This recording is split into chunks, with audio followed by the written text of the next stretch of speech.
हुकूमत ने अवाम की जेब से 7,275 अरब रुपए निकाल के आईपीपीज को पिछले 5.5 सालों में अदा किए हैं और बिजली उन्होंने बनाई है 1 रुपए की भी नहीं। पाकिस्तान में ना बिजली बनाने का बिल अब सामने आ गया है।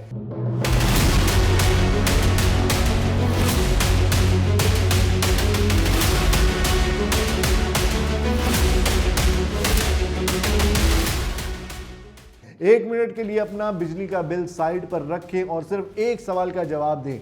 अगर कोई पावर प्लांट बिजली ही प्रोड्यूस नहीं कर रहा तो क्या आप उसे पैसे देंगे? आप कहेंगे बिल्कुल नहीं। लेकिन पाकिस्तान में पावर सेक्टर के कॉन्ट्रैक्ट्स का मसला यही है। रिपोर्ट्स के मुताबिक पिछले 5.5 सालों में 7,275 अरब रुपए कैपेसिटी चार्जेस की मद में आईपीपीज को अदा किए गए हैं। और अब असली सवाल, इतने पैसों के बदले पाकिस्तान को कितनी बिजली मिली? इस कहानी का जवाब आपके बिजली के बिल से जुड़ा हुआ है। आईपीपीज आखिर हैं क्या? सबसे पहले आईपीपी को समझते हैं आसान अल्फाज में। आईपीपी यानी independent power producer. Private companies Pakistan में पावर प्लांट लगाती हैं और हुकूमत के साथ एग्रीमेंट करती हैं। अब यहाँ एक इंपॉर्टेंट बात समझना जरूरी है। इन एग्रीमेंट्स में सिर्फ बिजली के यूनिट्स के पैसे नहीं होते, प्लांट की कैपेसिटी को अवेलेबल रखने के लिए भी कुछ फिक्स्ड चार्जेस होते हैं। इसी को हम कहते हैं कैपेसिटी चार्जेस। और यहीं से पाकिस्तान के पावर सेक्टर की सबसे कंट्रोवर्शियल कहानी शुरू होती है। अब दोबारा जरा नंबर सुनिएगा, 7,275 अरब रुपए। ये कोई छोटी मोटी रकम नहीं, ये 7 ट्रिलियन से भी ज्यादा रुपए हैं। यानी इतनी बड़ी रकम कि अगर आप इस नंबर को सिर्फ सुनेंगे तो शायद समझ ही नहीं पाएंगे कि कितने पैसे हैं। लेकिन सोचिए, इसी मुल्क में लोग बिजली का बिल कम करवाने के लिए अपने घर के अप्लायंसेस बंद कर रहे हैं।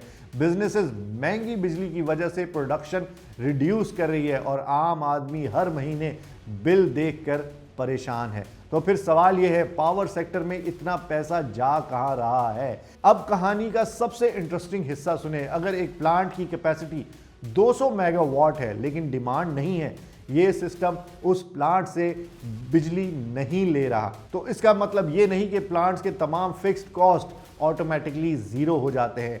कॉन्ट्रैक्ट की कंडीशन के मुताबिक कैपेसिटी पेमेंट का बर्डन भी आ सकता है। यानी बिजली का स्विच ऑफ हो सकता है लेकिन कुछ चार्जेस का मीटर फिर भी ऑन रहेगा।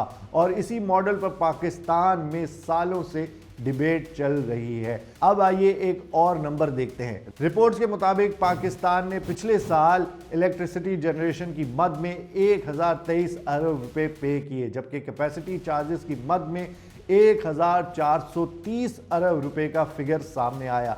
अब यहां रुक कर सोचिए, एक्चुअल इलेक्ट्रिसिटी के लिए 1023 अरब और कैपेसिटी चार्जेस के लिए 1430 अरब। तो सवाल बनता है, हम बिजली खरीद रहे हैं या इलेक्ट्रिसिटी सिस्टम को मेंटेन करने का बिल ज्यादा बड़ा हो गया है? लेकिन कहानी सिर्फ पैसों तक नहीं रुकती।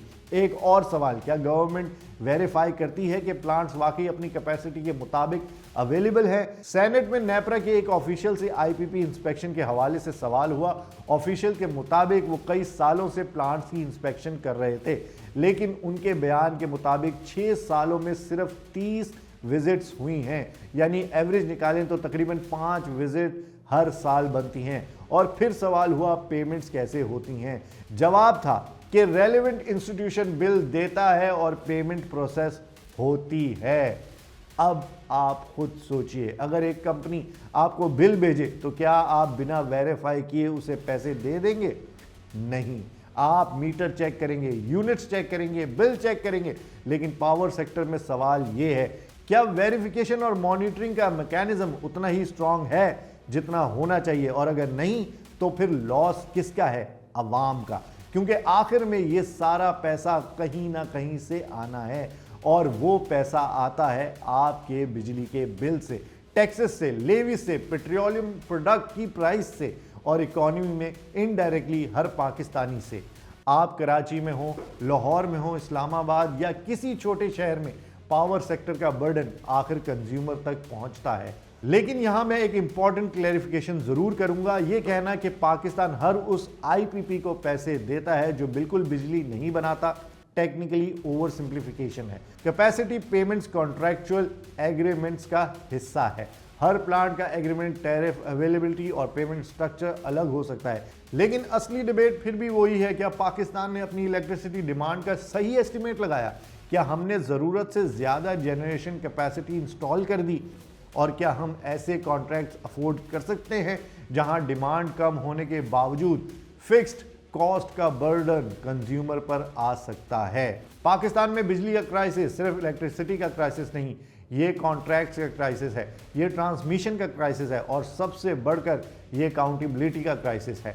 क्योंकि जब पावर सेक्टर का बिल बढ़ता है तो वो किसी एक मिनिस्टर के घर नहीं जाता, वो आपके घर आता है, आपके इलेक्ट्रिसिटी बिल की सूरत में। अब आप बताइए, पाकिस्तान को आईपीपीज के कॉन्ट्रैक्ट्स दोबारा निगोशिएट करने चाहिए या एग्जिस्टिंग सिस्टम को रिफॉर्म करना चाहिए? कमेंट्स में अपनी राय जरूर बताइएगा। मुझे इजाजत दीजिए, मैं हूं राहिल गिल। खुदा हाफिज।